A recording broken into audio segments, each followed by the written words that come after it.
یہ ہمارے جو محبتوں کے معیار ہیں، ہم کسی کو امی سے ہونی بھی چاہیے، کسی کو ابو سے ہونی بھی چاہیے، کسی کو بیوی سے ہونی بھی چاہیے، کسی کو بیٹے سے ہے بیٹی سے ہونی بھی چاہیے، لیکن قرآن کریم یہ تقاضا کر رہا ہے کہ ان سب محبتوں پہ میرے اور میرے محبوب کی محبت غالب ہونی چاہیے۔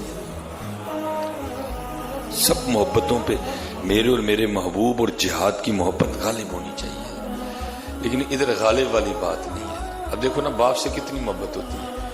ہماری اماں جان سیدہ ام حبیبہ رضی اللہ تعالیٰ عنہ، یہ ہماری ماں ہے، اور یہ صاحبزادی تھی حضرت سیدنا ابو سفیان رضی اللہ تعالیٰ عنہ۔ اس وقت مسلمان نہیں ہوئے تھے، ابھی ایمان نہیں قبول کیا تھا، اور اب ہمشیرہ تھی حضرت سیدنا امیر معاویہ رضی اللہ تعالیٰ عنہ، وہ بھی اس وقت نہیں ہوئے۔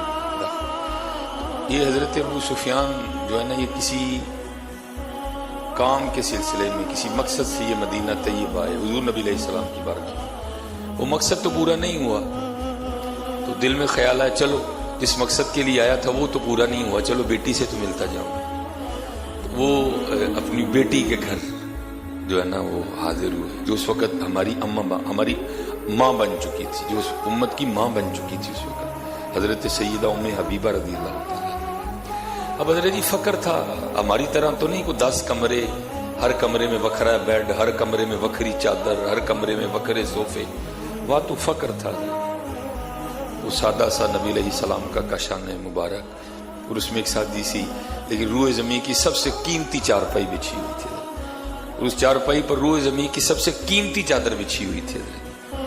تو حضرت ہمارے ہاں کیا معمول ہے کہ اگر والد آ جائے تو بیٹیوں کی کوشش ہوتی ہے آج جڑی سارے نال سونی چادر ہے جڑی میں نویں اس دن لے کے آئی وہ میں بجھدے تھلے پانی ہے، لیکن دیکھو حضرت جنہوں نے فیصلے کر لیے پھر ان کے انداز کیا تھے۔ وہ لکھا ہے جو ایک چادر تھی نا، جب حضرت ابو سفیان بیٹھنے لگے انہوں نے وہ بھی اٹھا لی، اور اس کو طے کر کے نا چوم کے سینے سے لگا کے کوری چارپائی کر کے نا حضرت ابو سفیان کو کہا بیٹھ جائیں۔ حضرت ابو سفیان سردار مکہ تھے، حضرت اس وقت آپ کی پوزیشن تھی، ظاہر جہاں دیدہ شخصیت کے مالک تھے، آپ بھی حیران ہوئے یہ کیا ہوا ہے، یہ چنگا معاملہ ہے جو ایک چادر بچی تھی بیٹی نے وہ بھی اٹھا لی ہے اور کوری چارپائی کر کے یہ بیٹھ جائیں اس پہ۔ تو حضرت ابو سفیان حضرت ام حبیبہ رضی اللہ تعالیٰ عنہ سے پوچھتے ہیں، اے میری بیٹی یہ بتا، چادر میرے لائق نہیں کہ میں چادر کے لائق نہیں، اگر تو نے اٹھا لی ہے میں چادر کے لائق نہیں کہ چادر میرے لائق نہیں۔ یہ سنو حضرت، یہ بیٹی ہے حضرت، لیکن کون سی بیٹی جو فیصلہ کر چکی تھی کہ ہر چیز سے بڑھ کے اللہ کے رسول سے پیار کر رہے ہیں، جنہوں نے فیصلہ کر لیا۔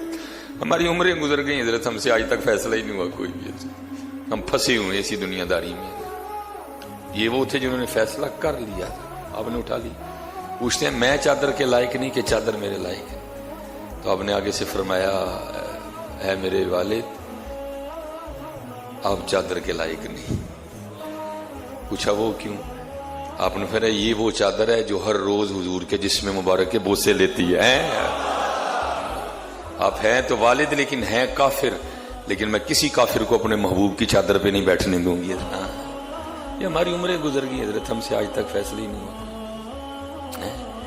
داڑھی رکھیے نہ رکھیے، داڑھی رکھیے نہ رکھیے، فیصلہ ہی نہیں ہوا ہم سے آج تک، ہم الجھے ہوئے ہیں، نہیں بات نہیں حضرت، فیصلہ کر